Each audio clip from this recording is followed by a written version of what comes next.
3.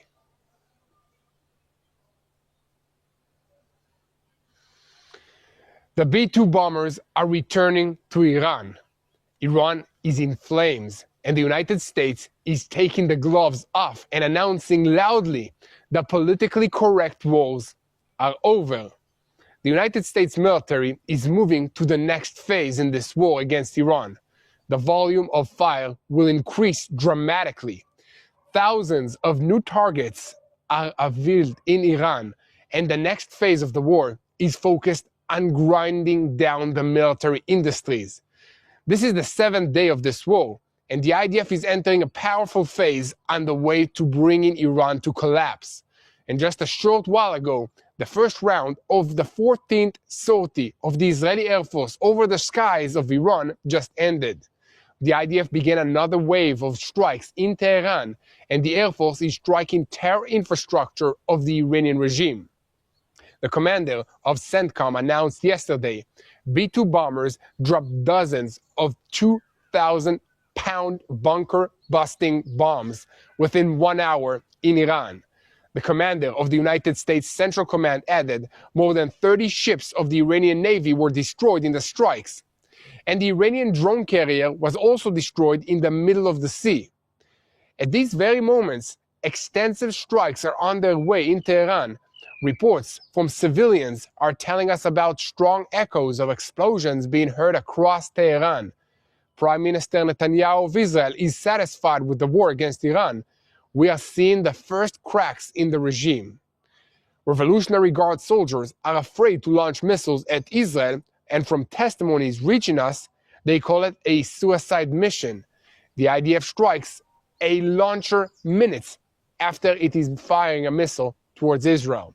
So the IDF is in a wave of strikes in Dakhia, in Beirut, in Lebanon as well.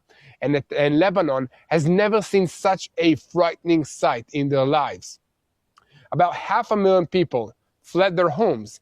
Dakhia has been abandoned, and the IDF is continuing to bomb all these terrorist locations of the Hezbollah proxy, which is a proxy of the Islamic Republic of Iran.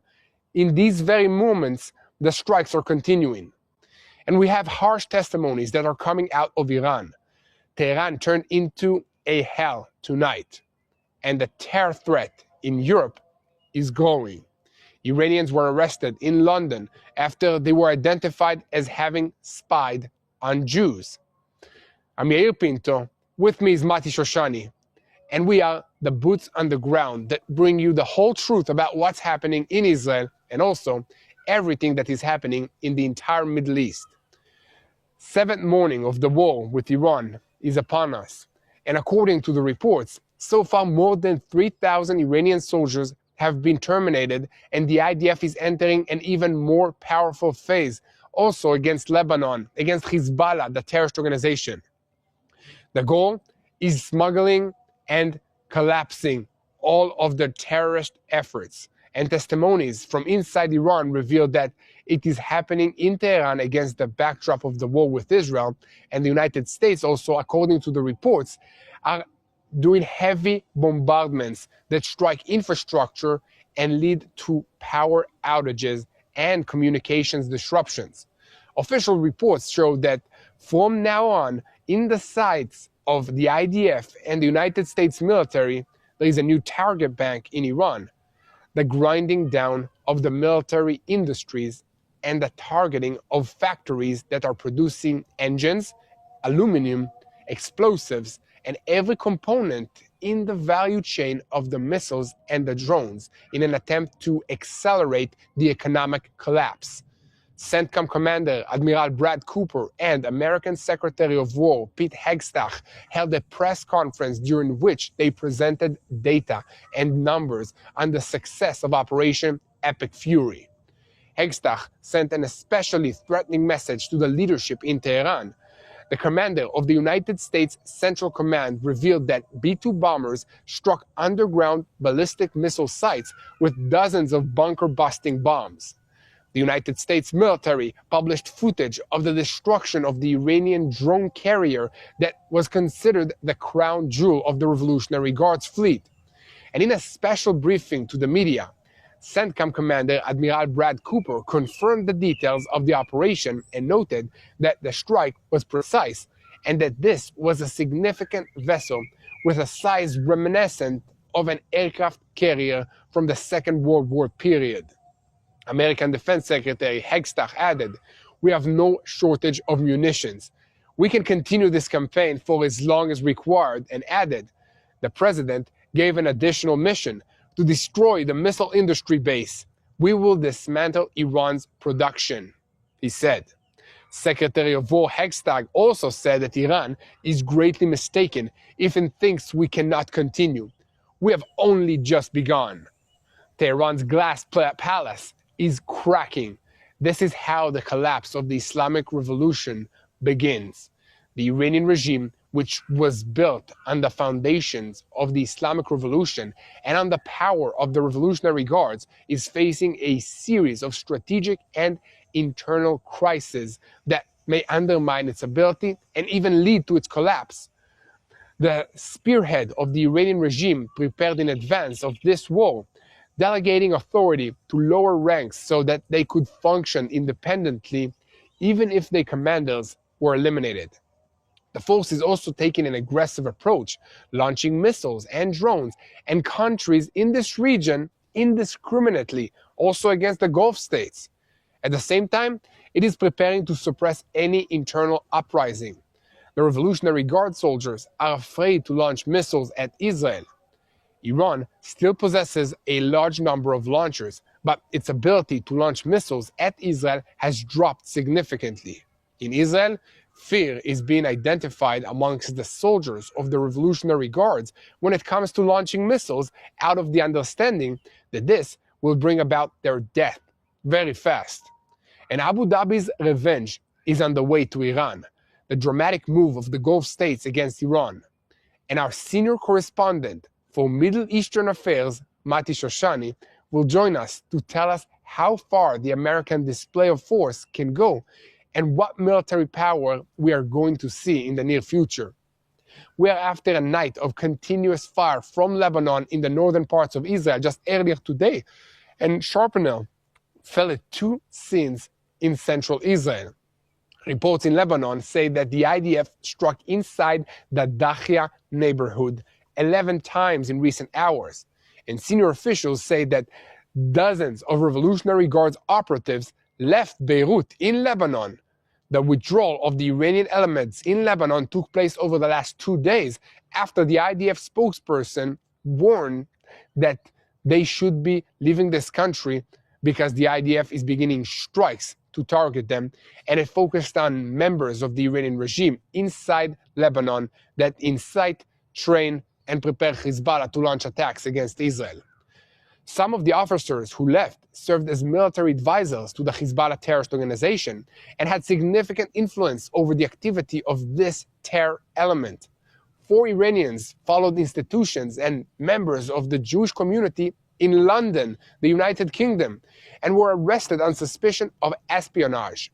A spokesman for the European police feels that the war in Iran will have immediate consequences for security of the continent of Europe and warns of groups that support Iran that may try to carry out attacks. Wow, looks like we have a lot to report on. Make sure to like, share, and subscribe because we're just about to enter Shabbat, Saturday. So hold on tight and let's dive into the details. I'm Yair Pinto, with me is Mati Shoshani, and we are the boots on the ground bringing you the whole truth about what's happening in Israel. And this is the 7th day of the war against the Revolutionary Guards in Iran, which is the head of the axis of evil in the Middle East.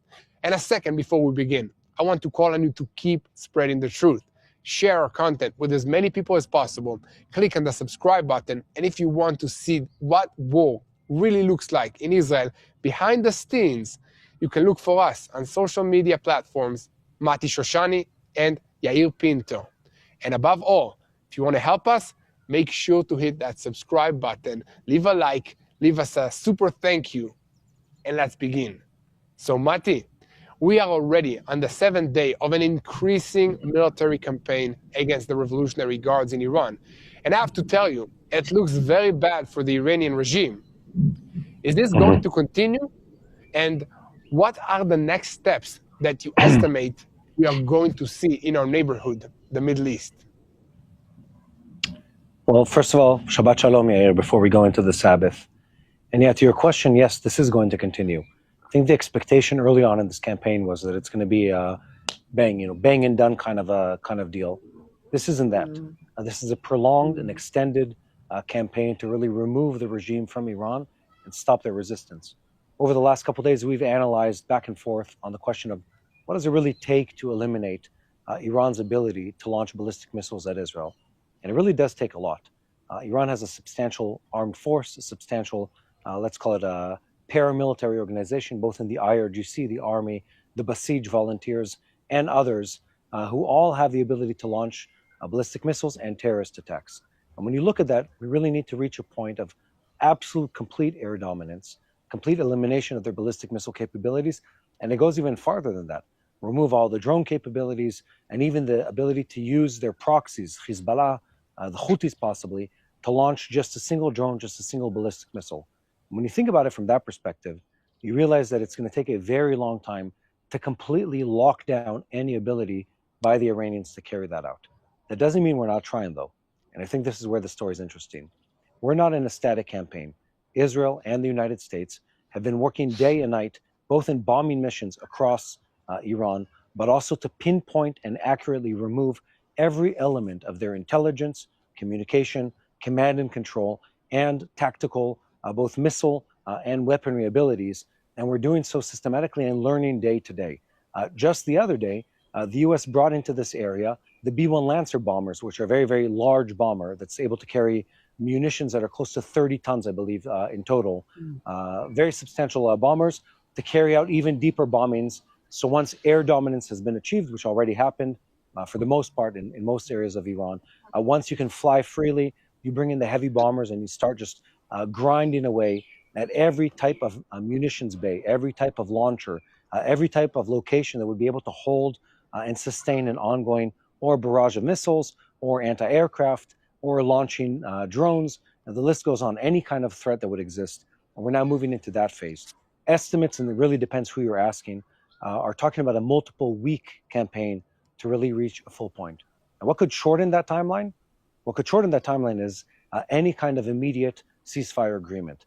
But at this moment, I don't think the Iranians or let's call the American-Israeli coalition are willing to even enter that kind of discussion because we're not done yet. We're not done with what was important in this campaign. We really need to finalize that. In Israel, and this is publicly stated by our government, the hope, the expectation is, let's remove the Ayatollah regime. That has been the expectation from day one. We've said this publicly. We've said it to the people of Iran. The American government, well, they've stepped back a bit from that claim. What they're saying is the following. They're saying, look, we want to create every circumstance on the ground to fully remove the Ayatollah regime. But the people that need to carry out this side of the deal, well, that's the Iranian people.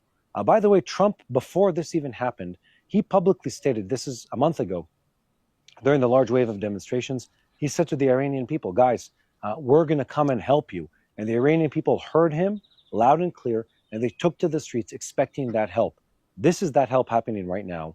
It's setting the ground for everything that can happen in Iran to replace that regime.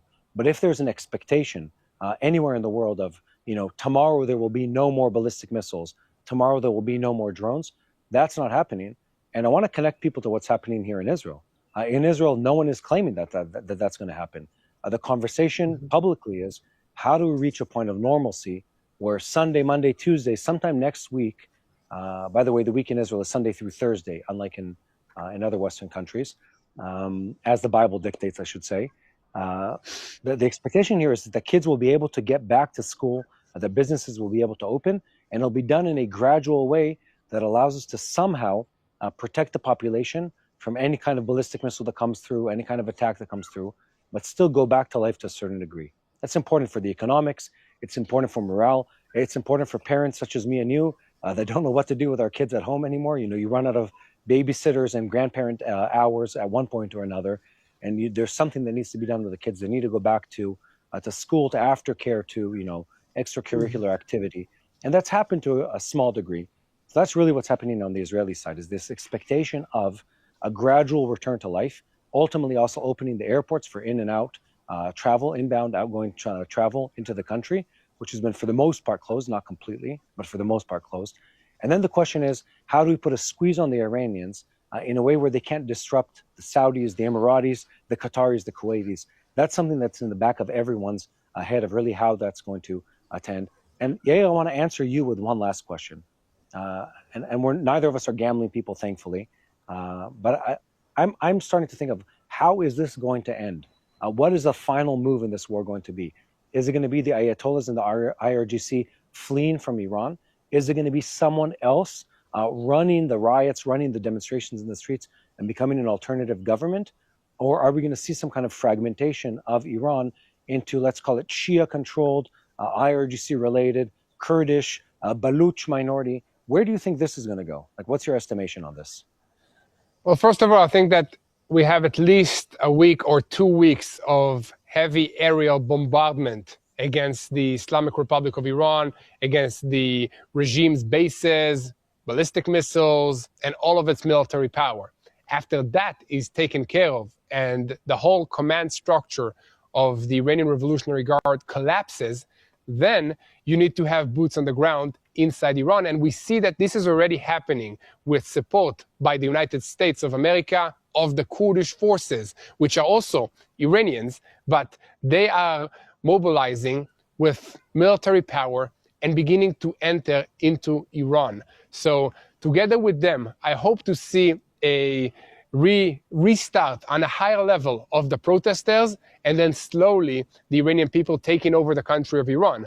This is going to take a long time because you cannot topple a regime of 40 years in just a few days. But this is going to be the first steps. It's going to be gradual. And I hope that there will be one faction that can unite the whole country instead of multiple factions and turning Iran into this, fragmented country like we see is happening in Syria and like what we see is happening in Iraq. So I believe that the Iranian people and those Iranians that were exiled 40 years ago from Iran have the vision, have the resources, and have the international backings to actually rebirth the nation of Iran, the nation of Persia, and the people of Israel. We are standing with you. We hope that we can have amazing relationship. We are automatically welcoming you into the Abraham Accords, as our leaders stated many times before. So this is the scenario that I hope, but I have to tell everybody that this will not be easy,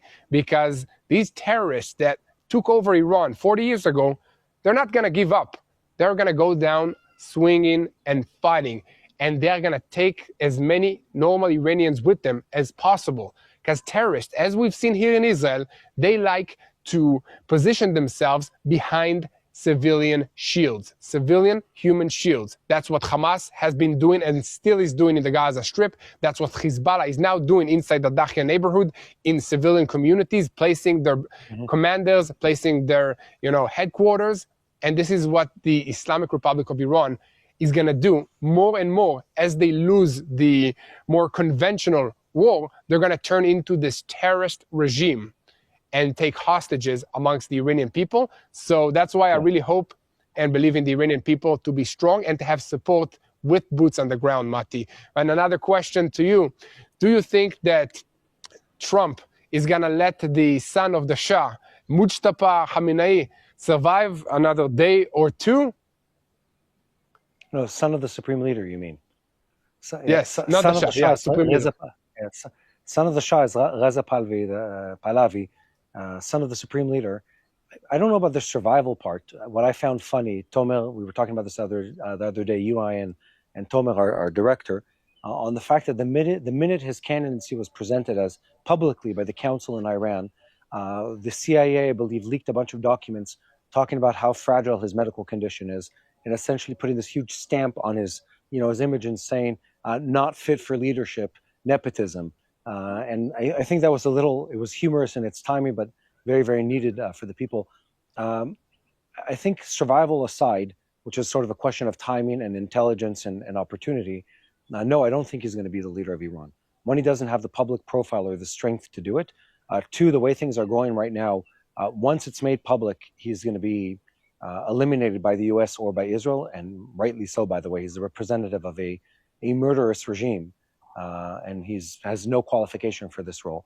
But more importantly, I think there's an underlying current over here where both the U.S. and several Western countries, they're aware and they're cognizant of what the next day in Iran looks like, and it didn't start today. This awareness has existed and carried on for decades, with this thought of one day or another, the regime in Iran, the Ayatollah regime, will topple and be replaced. They kept the image of the Shah's son present and in front of other people's eyes. He's been recognized by the international community time and time again. There are other strong minorities in the country that have some type of representation. The Kurds are the ones that have been most vocal in recent days. But I believe there's several other opposition figures that can rise up in Iran and have probably been, and I'm saying this guessing and not with clear information, probably been propped up by the CIA or the Mossad or other intelligence organizations to sort of be the replacement for that government. I think the best case scenario for everyone is that there's some kind of a truce with the IRGC, and a different character that is non-IRGC, non-Ayatollah related is presented as this is the replacement, this is the unifying character for Iran, this is the character or the party that pulls Iran into the future and out of Ayatollah IRGC control. That would be the best case scenario. The fear in the West, and by the way, the huge fear by the Saudis, the Emiratis, the Qataris, the Kuwaitis, the biggest fear is fragmentation and an ongoing destabilizing war where IRGC related or Ayatollah related factions keep fighting, keep destabilizing, keep trying to take over control again of Iran. That would be hugely problematic. It would be hugely detrimental for the economy of those countries. By the way, not the end of the world for the United States, but definitely a really bad day or week or month, as the song says, for the people of Saudi and let's call it this region. But for Israel's perspective, from the United States perspective, we want to see a strong leadership unrelated to the Ayatollah, unrelated to the IRGC, that takes command, takes control over what's happening in Iran. And I want to say there's one more thing here. This stabilizing moment, this stabilizing sort of event that's going to take place is hugely important for regional stability and the finances that go with it. It's hugely important for the economics of Israel and several other countries, but also when it comes to the global balance of power, it's hugely important, because what happens today, tomorrow, next week in Iran and with Iran, that has a ripple effect across every other country that's looking, because we've talked about this. What we're witnessing right now is the beginning of a Cold War, which is let's call it the Chinese bloc versus the American bloc, the Eastern non-democratic versus the Western democratic bloc. And when those two collide, and they're colliding right now in the interest of Iran, when that is resolved, it's going to give a much more clear image to the people in the White House, to the people in the Kremlin, to the people in the Communist Party, People's Party in China, a clear image of who's coming out on top and what the next 10, 20 years are going to look like when it comes to geopolitics and stability. And the ripple effect influences Taiwan, it influences the war in the Ukraine, and several other regional conflicts that are all sort of looking and positioning themselves of where is this going? And I anticipate that this is going to fall in favor of the United States. I hope it's a very, very quick and very decisive resolution. But even if it isn't, it shows the ability of the Trump White House to really bend the will of other nations to their bidding, to their desire. And that is substantial, because it's always a question of not do you have power, how willing and capable is that power? And the United States has shown through this campaign, Israel has shown absolutely with in very definitive terms in the last 2.5 years, that not only do we have power, we are willing to use that power to the max to really make sure that our interests, that our needs are met in the diplomatic conflicts that are taking place. And the United States has done the same. So even if this isn't fully resolved, this has a huge ripple effect, a huge stabilizing effect. And every negotiation that's going to happen, Putin comes to talk about Ukraine, Xi Jinping comes to talk about what's happening in the South China Sea, North Korea even, which has been a trending meme around the world of why are they not part of this conflict. Even they look at this and say, well, wait a minute, let's calculate our steps carefully and see where this goes. So one way or another, this is going to be good. It's best for Iran if the resolution is very clear and brings everyone in Iran together into this. One last thought, Yael, as we enter into the Sabbath, is the topic of prayer. It can't be overstated, it can't be overestimated how important it is for people around the world to continue praying for what's happening here. We've seen that the radical left, we've seen that the woke people around the world, they don't care about what's happening in Iran. They're oblivious to the suffering of the people there. They're oblivious to the suffering of countless conflicts, as long as it's not tied to Israel. On that topic, they're happy, of course, to tweet and rage and etc. But we need to be aware of how hard things are in Iran.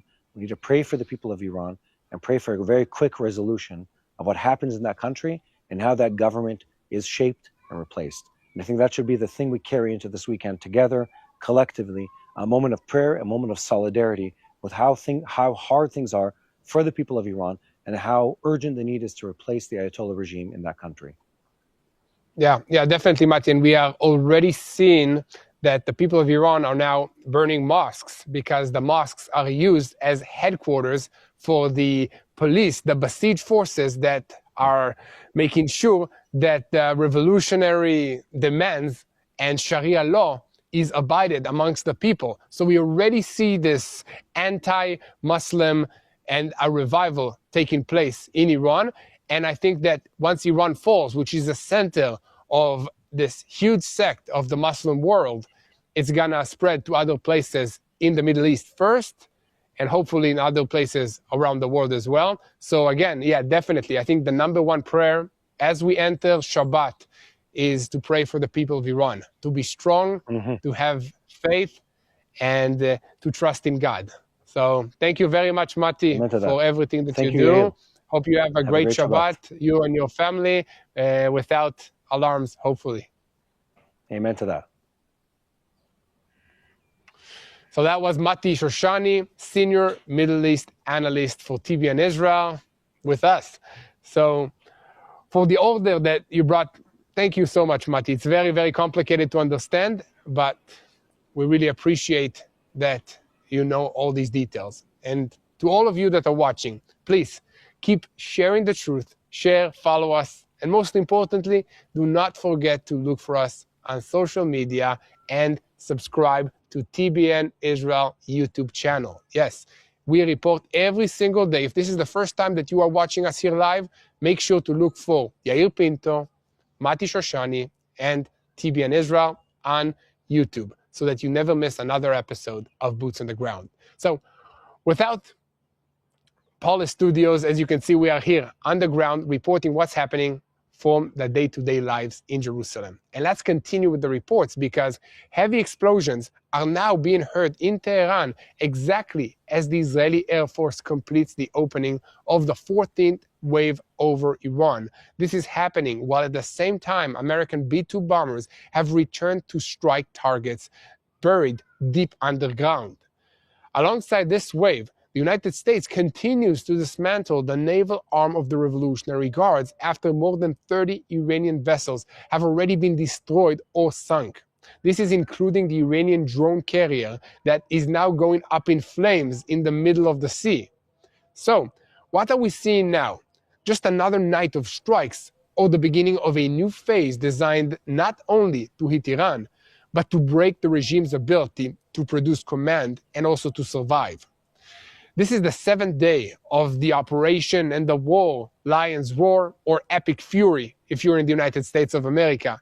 And the main thing happening this morning is a clear transition from phase of hunting launchers, foiling headquarters, and striking symbols of the government to a broader phase, a deeper phase, and a much more systematic one.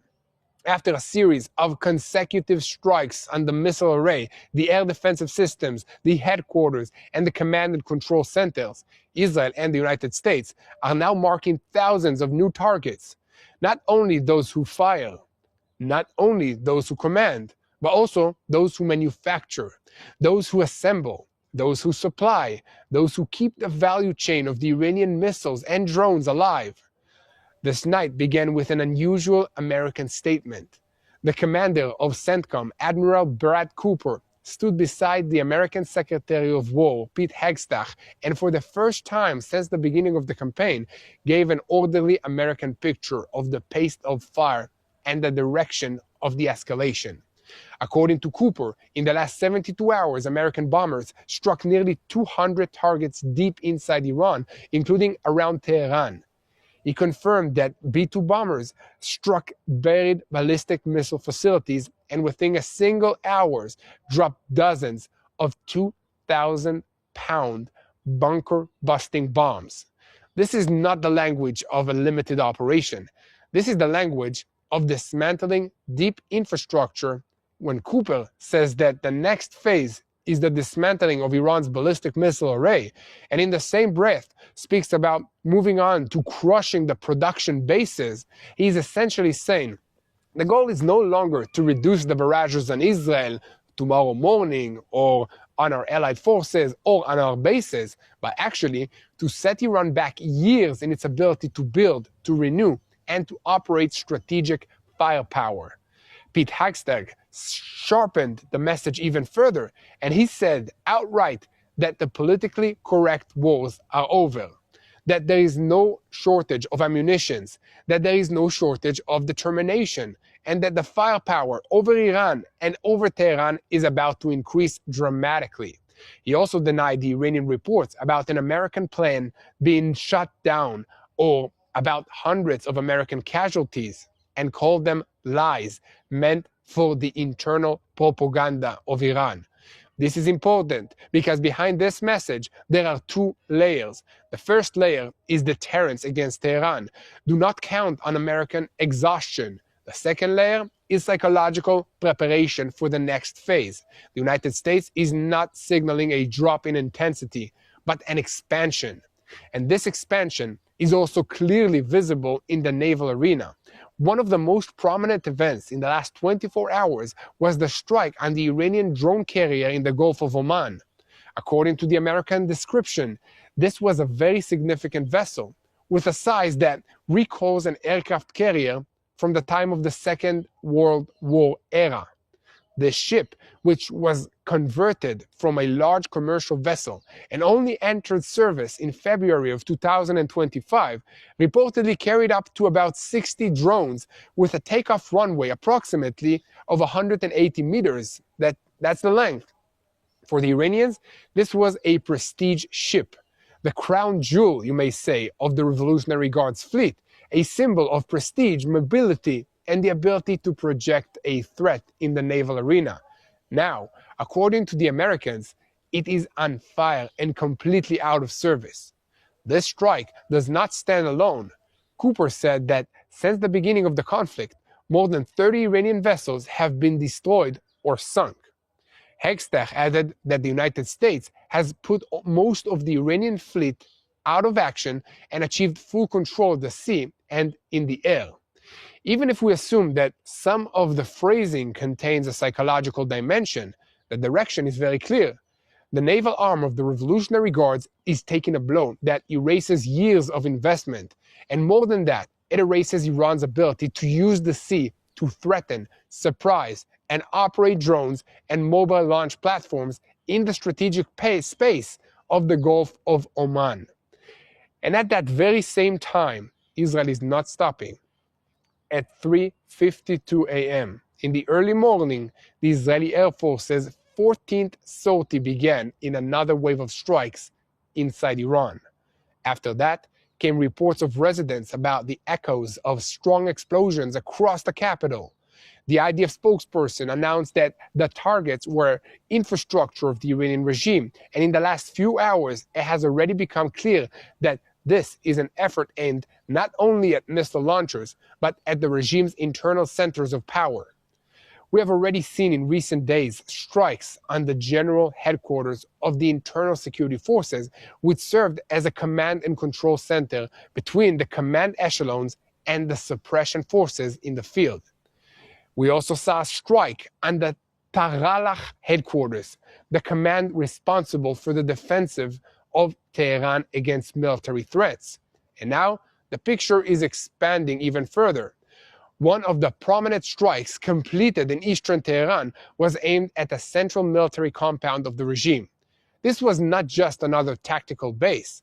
According to the IDF, this compound housed Revolutionary Guards headquarters, the intelligence branch headquarters, the Basij organization headquarters, the Quds Force headquarters, the headquarters of the Internal Security Special Forces, the cyber headquarters, and also the headquarters of the assistance and protest suppression units of the internal security apparatus.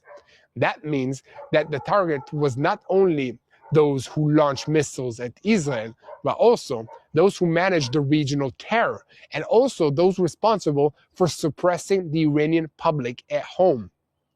When Israel strikes such a compound, it hits three critical elements at the same time: the operational mechanism against Israel, the projection mechanism against the regime, and the regime's internal survival mechanism. And here, the military dimension connects to the diplomatic dimension. When the Americans tell the citizens of Iran to stay in their homes and not go out into the streets right now, at the same time, they emphasize that they are striking Revolutionary Guards and Basij headquarters. They are essentially signaling that the military phase is meant to later create a political window. Not an immediate uprising, not a coup tomorrow morning, but certainly an attempt to first crush the layer of repression and only afterwards allow something to move inside Iran itself. On the ground, the signs of attrition are already visible. In the IDF, they estimate that more than 60% of the Iranian missile launchers have been destroyed. Another figure appearing in several sources is a 90% drop in launch capabilities against Israel compared to the first day. If at the beginning of the campaign, we had about 70 missiles that were fired every single day, yesterday, Iran managed to launch only 7. Trump also referred to this and said that every time they try to launch a missile, the launcher is destroyed within 4 minutes. Inside the Israeli military system, they are now describing a situation in which the Revolutionary Guard soldiers are afraid to carry out launches because they understand that the moment they approach the launcher, they are marking themselves for annihilation. The term already began to be heard in this context, and it's a suicide mission, and the Iranian military is afraid. That does not mean that Iran has lost all capability. On the contrary, according to the estimates, it still has a few hundred launchers left, but its problem now is not only quantitative, it is also operational and psychological. The damage to command and to control, the damage to the leadership, the damage to the air defensive systems, and the continuous monitoring of every launcher movement creates a situation in which even those who remain alive, armed, and capable are operating under fear, under confusion, and under immediate threat. In an organization that is structured like a pyramid, like Iran, with a command structure, this is an especially severe blow. And we will get to that in just a moment or two. But first, over the years, so many of you have asked us, how can I experience the Holy Land if I cannot travel to Israel? How can I visit places that Jesus walked in? And the truth is that most Christians will never have the chance to come to Israel. And right now, with the war expanding into direct conflict with Iran, travel is down. And many people feel disconnected from the land of the Bible. And that's why we want to share something that we genuinely love and personally recommend. It's called Arza Box. Arza creates beautifully curated seasonal gift boxes filled with handcrafted products, spices, home goods, and artisan creations, all made by Israeli families and small businesses. And every box is themed around a biblical location. Their newest release is the Jordan River box, centered on the place where Jesus was baptized. It's immersive, it's meaningful, and it's designed to help you experience your faith in a tangible way, bringing the Holy Land into your home.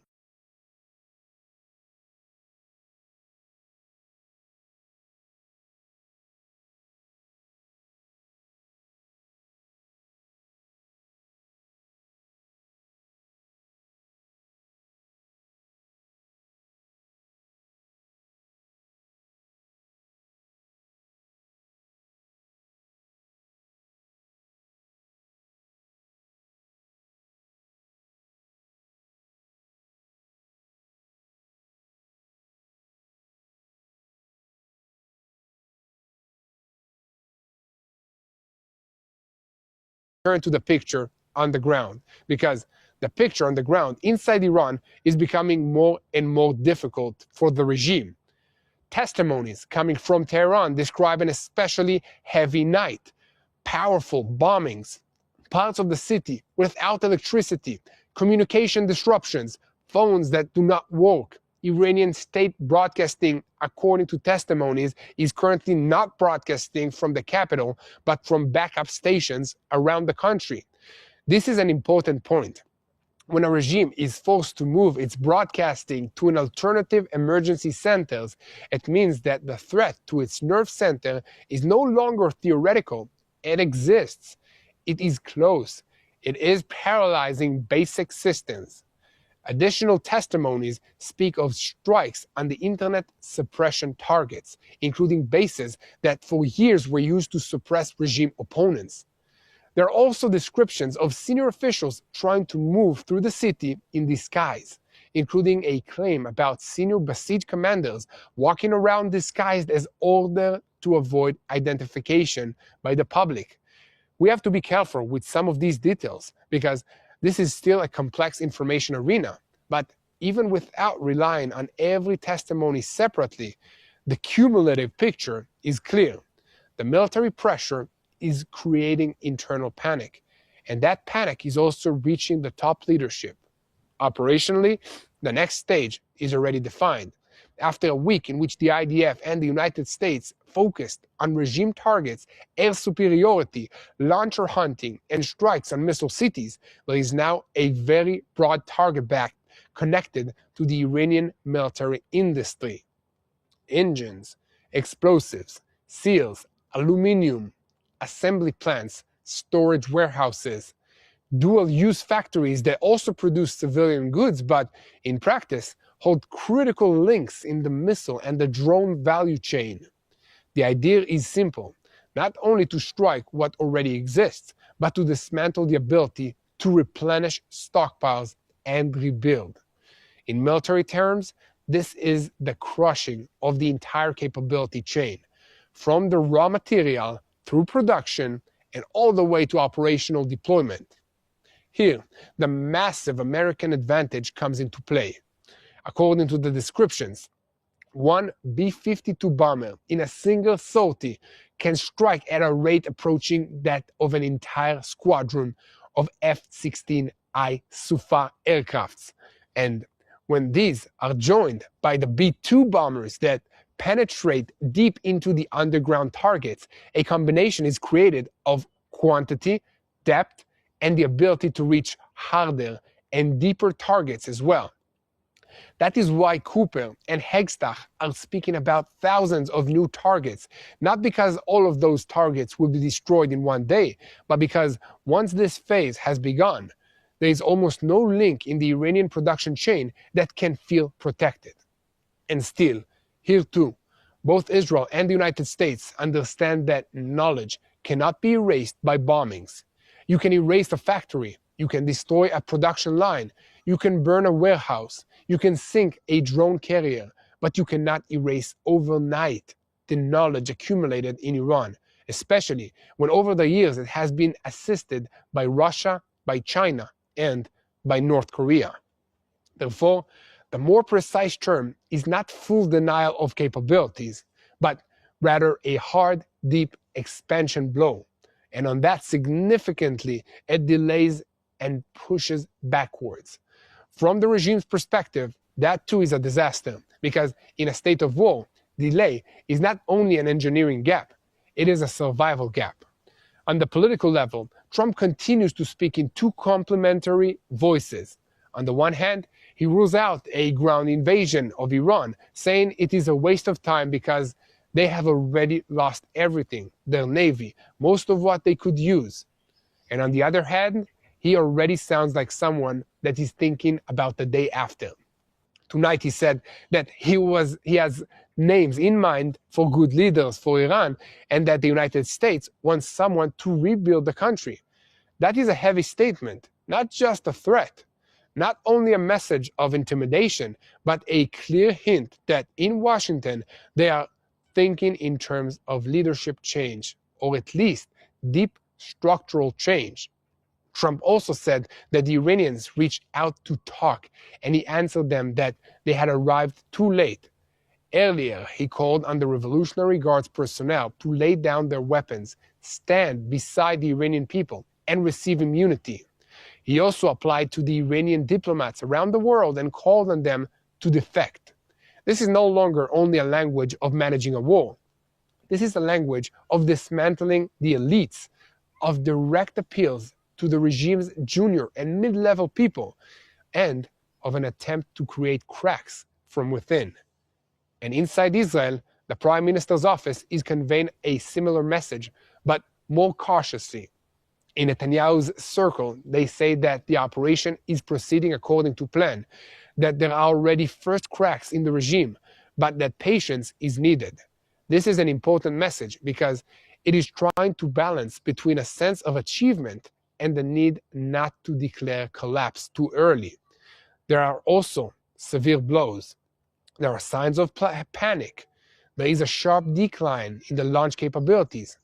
There is serious damage to the headquarters and to the fleet, but the Iranian regime still exists. It still fires, still threatens, and is still capable of dragging the arena into more rounds. And this also connects to the non-military move that may hurt Iran from the Gulf direction. In Abu Dhabi, the possibility is being considered of freezing billions of dollars in Iranian assets, seizing ships from the shadow fleet, and striking the trade and the foreign currency lines on which Tehran has relied for years. According to the reports, in the Emiratis, they understand that this move could choke one of Iran's most important pipelines into the global economy.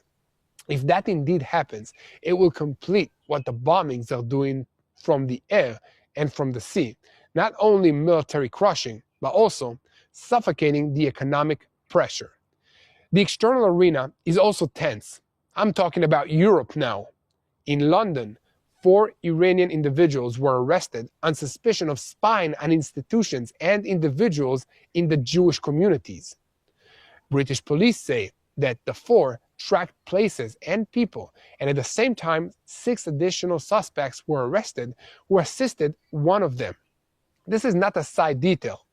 It is a sign that the campaign against Iran is already projecting outward into European cities as well. Europol has already warned of immediate consequences. This is for the continent's security, including terror, serious crime, cyber attacks, and extreme actions by the elements identified with the axis of resistance. In other words, even as this morning we are focusing on Tehran, Oman, and also the banks of Abu Dhabi, the story is broader. Iran under pressure may try to vent steam through proxies, support cells, espionage, and intimidation around the world. And within all of this, the situation inside Iran itself continues to deteriorate. The Temporary Leadership Council convened once more. An official in the Revolutionary Guards warned civilians that if they return to protest, they will be shot to kill. That means that the regime does not feel secure even inside its own capital.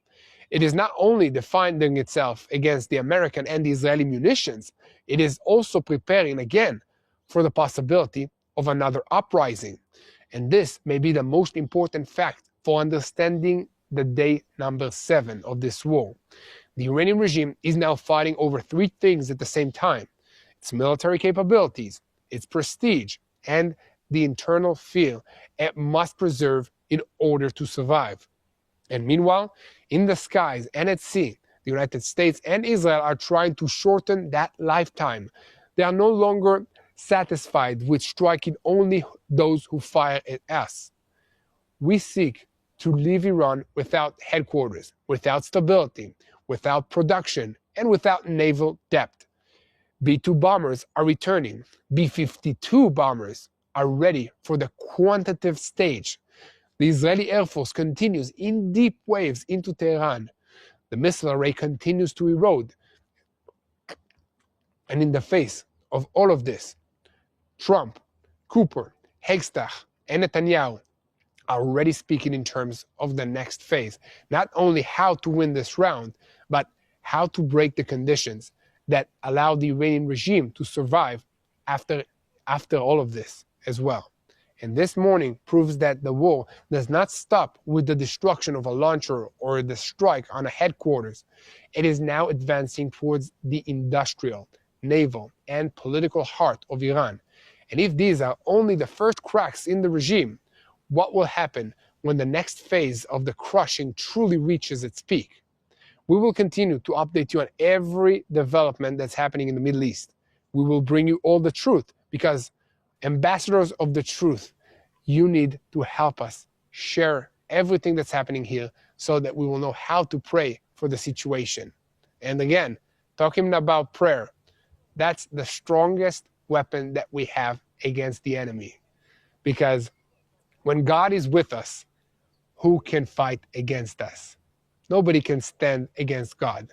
So I encourage all of you to unite in prayer in support of our forces that are fighting this evil regime, to pray for the Iranian people that need their freedom now more than ever, to pray for the people of Israel, for the children of Israel that need to rush in and out of bomb shelters multiple times every single day. Pray for wisdom to our leaders. Pray for God to touch the hearts of our enemies, and instead of launching rockets against us, they will start to love us, because that's God's heart. So thank you so much for joining me today. Make sure to like, share, subscribe. Never miss another episode of Boots on the Ground. And above all, pray for the peace of Jerusalem. We'll see you again tomorrow.